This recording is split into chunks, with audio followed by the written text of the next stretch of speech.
RDLC, radio du lycée Cousin. Bonjour à tous et bienvenue pour cette nouvelle émission de la RDLC, la 9e depuis le début de l'année. Nous sommes le vendredi 12 mars 2021. Bonjour Tatiana. Et bonjour Samuel, ne changeons pas les bonnes habitudes, voici le sommaire du jour.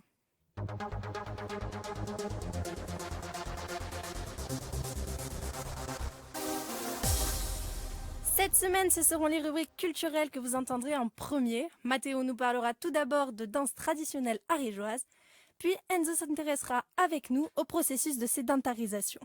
Nous retrouverons ensuite Emma et sa chronique qui portera sur la Journée internationale des droits de la femme, et Johan clôturera enfin cette émission avec sa rubrique sport.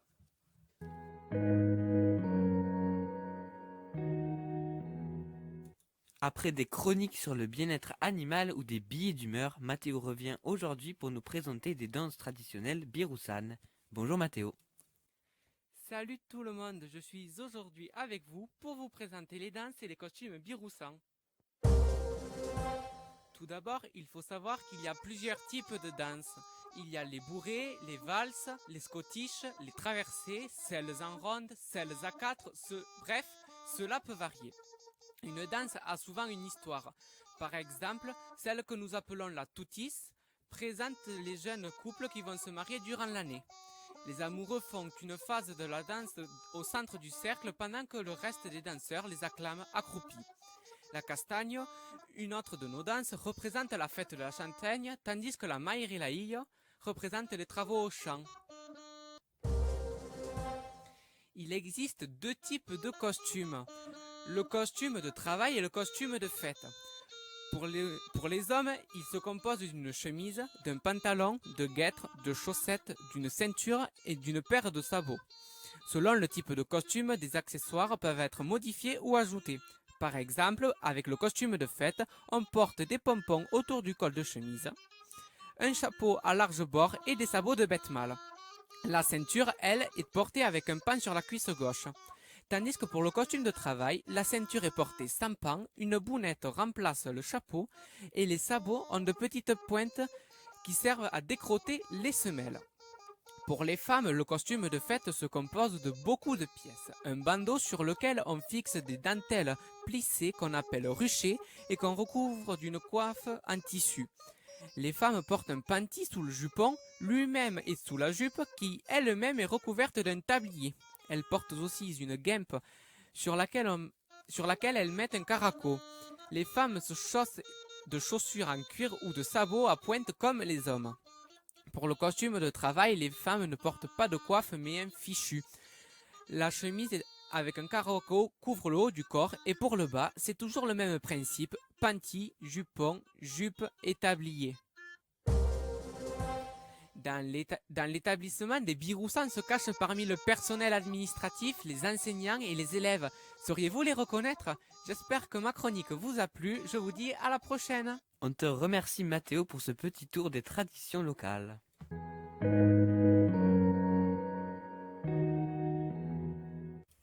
Bonjour Enzo, tu vas aujourd'hui tout nous dire de la sédentarisation. Première partie de ta chronique cette semaine qui retracera l'histoire de ce processus. Bonjour à tous nos auditeurs, et maintenant on peut le dire à nos spectateurs. Vraisemblablement, il semblerait qu'une grande partie des gens qui nous écoutent n'en aient que faire de l'écologie. Non mais c'est vrai, à chaque fois c'est le sujet qui a le moins de votes. Et puisque donc on est tous foutus avec des gens aussi peu engagés, eh bien on va parler d'histoire. Mais pas l'histoire genre Théodule de Mortecouille au XIe siècle. Non, c'est trop récent, non. Et si on va remonter le temps jusqu'à la naissance des premières civilisations et même avant. Aujourd'hui, on va parler de la sédentarisation. Mais tout d'abord, qu'est-ce que la sédentarisation? Il s'agit du processus par lequel une population nomade devient sédentaire. Mais souvent, quand on parle de la sédentarisation, on parle de celle qui a eu lieu à la fin du Mésolithique, avant-dernière période de la préhistoire, et qui marque le début du Néolithique, l'ère des premiers villages et paysans, dernière époque de la préhistoire. Car oui, le genre humain existe depuis 2,3 millions d'années, notre espèce Homo sapiens depuis 300 000 ans, mais jusqu'à il y a 12 000 ans, tous les humains vivaient de chasse, de pêche et de cueillette dans des tribus nomades. Et premier point important, c'est que cette sédentarisation n'était pas uniforme. Quand au Proche-Orient, on vivait dans des villages et on cultivait du blé, nous, les Européens, chassions encore le renne. Et même aujourd'hui, bien que très minoritaires, des peuples de chasseurs-cueilleurs nomades existent toujours, notamment en Amazonie, en Afrique ou en Australie. Donc non, la sédentarisation n'a pas touché toutes les sociétés en même temps, et durant le néolithique, de nombreux peuples vivaient toujours comme à l'époque précédente. Deuxième point important, on imagine souvent que l'homme s'est sédentarisé pour pouvoir pratiquer l'agriculture, et que cela aurait permis l'essor de la civilisation. Or, c'est faux. Si les premières traces de mode de vie sédentaire sont vieilles de 12 000 ans, les plus vieilles preuves que nous ayons d'agriculture ne sont vieilles que de 10 000 ans. Cela signifie que des sociétés sédentaires mais ne pratiquant pas l'agriculture ont existé. Et devinez quoi, elles existent encore, comme par exemple les Aïdas, un peuple d'Amérique du Nord. Et puis l'agriculture, venons-en. On entend souvent parler d'invention de l'agriculture, une véritable révolution. Mais jamais un homme préhistorique ne s'est levé un matin en se disant « Tiens, et si j'élevais des animaux plutôt que de me casser le cul à aller les chasser dans la forêt ?» Non. De nombreux peuples agricoles complémentent leur alimentation avec du gibier. Et puis on sait que divers peuples de chasseurs-cueilleurs actuels entretiennent et soignent les espèces de plantes qu'ils jugent utiles. Enfin, bien avant l'agriculture et la sédentarisation, nous avions déjà commencé l'élevage du chien, entre 27 et 30 000 ans avant notre ère. Là où je veux en venir, c'est qu'il n'y a pas eu une révolution néolithique, dans laquelle on serait passé de mode de vie de chasseur-cueilleur à une vie 100% agraire, en un rien de temps. Il faudrait plutôt imaginer un processus de plusieurs milliers d'années, commençant du début du Mésolithique et n'étant toujours pas terminé de nos jours. Mais du coup, que s'est-il passé pour que ce processus puisse commencer? Comment se fait-il que nous n'ayons pas inventé l'agriculture plus tôt? L'un des éléments importants est la fin de la dernière glaciaire. En effet, le climat eut commencé à se réchauffer vers moins 20 000 ans. Et on considère que la glaciation s'est véritablement terminée vers moins 10 000. Et quand on compare, première trace de sédentarité, moins 12 000 ans, premiers agriculteurs, moins 10 000. Bingo! C'est donc les conditions climatiques plus favorables qui ont permis l'apparition et l'adoption des modes de vie modernes. Problème résolu? En fait, non. Même si ce que je viens de dire est probablement vrai, cela ne suffit pas. Ce n'est pas la première déglaciation que connaît notre espèce. Il y a 130 000 ans, le climat s'était également réchauffé. Et pourtant, aucune trace archéologique de village et encore moins de culture de céréales. Alors quoi? Lors de la précédente période chaude, tout le monde reste à sa place de chasseur-cueilleur nomade, mais lors de celle que nous sommes en train de vivre, l'agriculture apparaît et se répand partout sur la Terre en quelques milliers d'années, ce qui n'est pas grand-chose au vu des 300 000 ans de notre espèce. On aurait tellement changé entre-temps? Eh bien, c'est ce que pensent certains. Ça s'appelle la théorie de la modernité cognitive, qui stipule que la vision qu'avaient les hommes de leur monde a radicalement changé il y a de cela plusieurs dizaines de milliers d'années. Vous permettez qu'on s'attarde dessus? Remontons encore plus loin dans le temps, à une période antérieure à moins 50 000 ans. Cette période, elle intrigue pas mal les préhistoriens. En effet, avant moins 50 000, l'Homo sapiens ne vit qu'en Afrique. Il ne semble pas y avoir de grandes variations culturelles entre les groupes, même lorsque ceux-ci sont séparés de plusieurs milliers de kilomètres, et il n'y a quasi aucune trace d'art. Et puis, après moins 50 000, paf! On sort d'Afrique pour aller coloniser le reste du monde, on commence à fabriquer des outils en fonction des cultures, et on fait de l'art.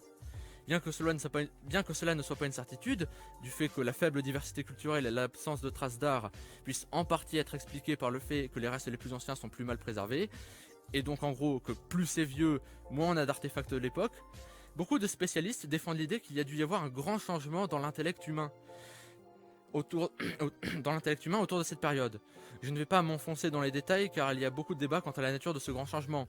Est-il dû à une mutation génétique, à un changement culturel qui se serait répandu partout? Autre chose? Nous ne le savons pas. Bon, si on récapitule, on a vu que la sédentarisation n'a pas été uniforme dans toute l'humanité, et même que des peuples nomades, bien que minoritaires, existent encore. Celle-ci est également à distinguer de la transition vers un mode de vie agricole, qui ne se sont pas faites en même temps et ne va pas systématiquement de pair avec celui-ci. Quant à l'émergence de l'agriculture, elle n'a pas vraiment été une invention, mais un changement lent et progressif, commençant par l'entretien de plantes sauvages comme chez les chasseurs-cueilleurs actuels, jusqu'à la domestication. Enfin, l'agriculture et la sédentarisation n'étaient pas des évidences, et il a fallu une combinaison de facteurs tels qu'un climat favorable ou une organisation sociale et intellectuelle bien particulière pour que ces modes de vie émergent, après que nous ayons vécu des centaines de milliers d'années sans. Bon, ça aura été improbable et compliqué, mais cette transition a marqué un tournant majeur pour l'humanité, nous permettant de nous libérer de la charge de travail monstrueuse et du danger du quotidien de chasseurs-cueilleurs, et de pouvoir ainsi nous tourner vers un mode de vie plus sécurisé et stable, ce qui nous a laissé du temps libre pour penser, philosopher et développer nos civilisations, jusqu'à aujourd'hui. À moins que... Je l'annonce, pas de sondage pour la semaine prochaine.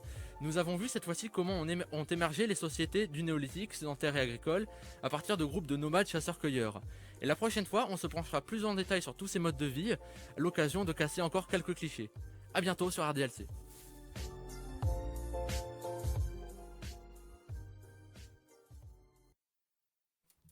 On retrouvera la partie 2 lors de notre prochaine émission.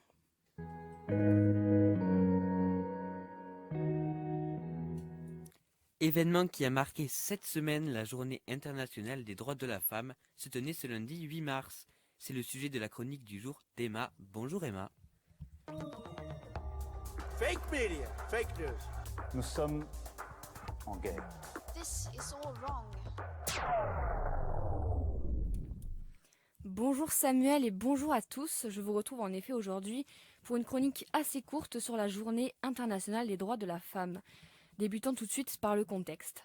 Nous sommes le 8 mars 1917, des ouvrières russes font grève pour montrer leur opposition aux dirigeants de leur pays et revendiquent la paix et de la nourriture.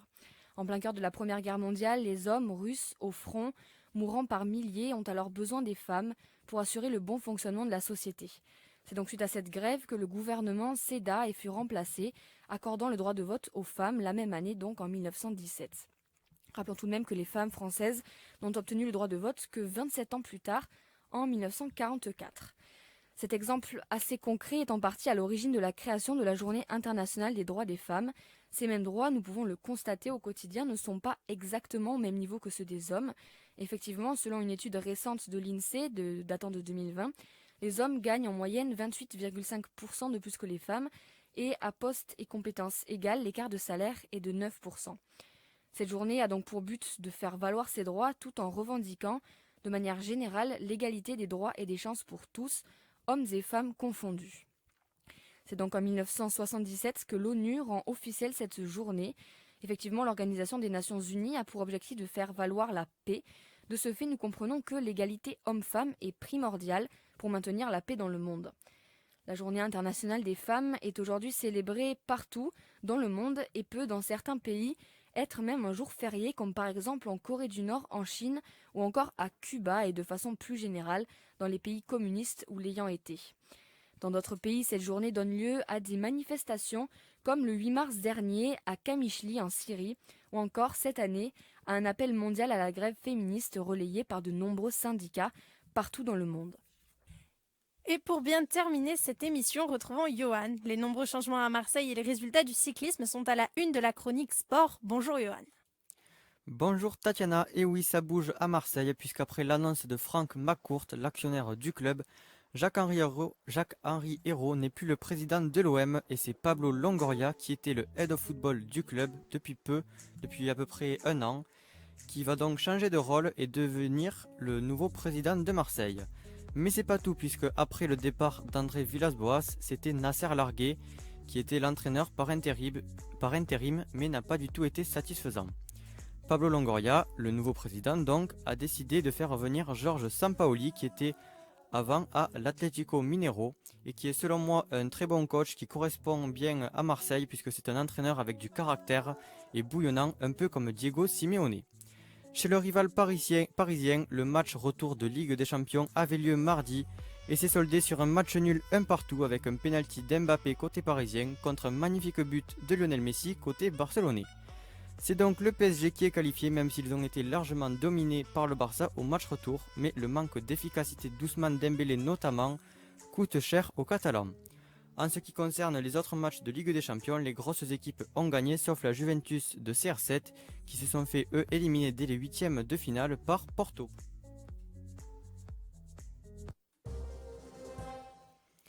Au rugby, le match France-Écosse a été reporté en raison d'un grand nombre de cas positifs au Covid-19 au sein du groupe français.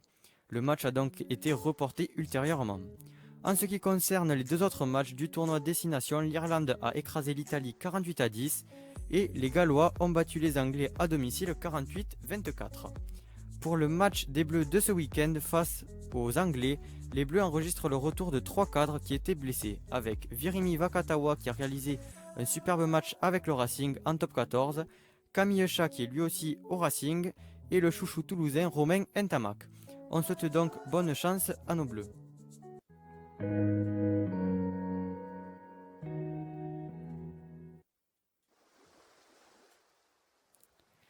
Et pour finir avec le sport, on va parler du cyclisme pour la course Paris-Nice. La première étape a été remportée par Sam Bennett qui devance le sprinter français Arnaud Démare. Pour la deuxième étape, le premier français arrive quatrième, c'est Brian Cocard. Étape 3, Rémi Cavagna qui s'était fait remarquer au Tour de France arrive second. Ensuite pour l'étape 4, qui était une étape de montagne, c'est Primoz Roglic qui s'impose. Le français Guillaume Martin, qui lui aussi s'était fait remarquer au Tour de France, arrive lui troisième. Et pour la cinquième étape, on retrouve encore une fois un français sur le podium, mais c'est cette fois-ci Bouhanni qui arrive second, donc toujours pas de vainqueur pour le moment sur cette compétition.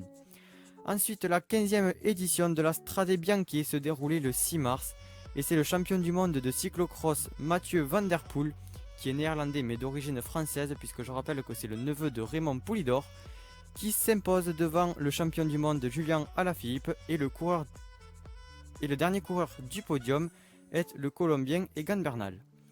On finit avec la Tirreno Adriatico qui est une course cycliste à étape italienne et c'est Wout van Aert qui remporte la première étape et la deuxième a été remportée quant à elle par Julian Alaphilippe qui prend sa revanche puisqu'il devance Van Der Poel cette fois-ci. J'ai fini ma chronique et je vous dis à la semaine prochaine. Notre 9e émission de la RDLC touche désormais à sa fin. N'oubliez pas de nous suivre sur notre Instagram, RDLC-Couseran. Et en attendant, on vous dit tous à la prochaine!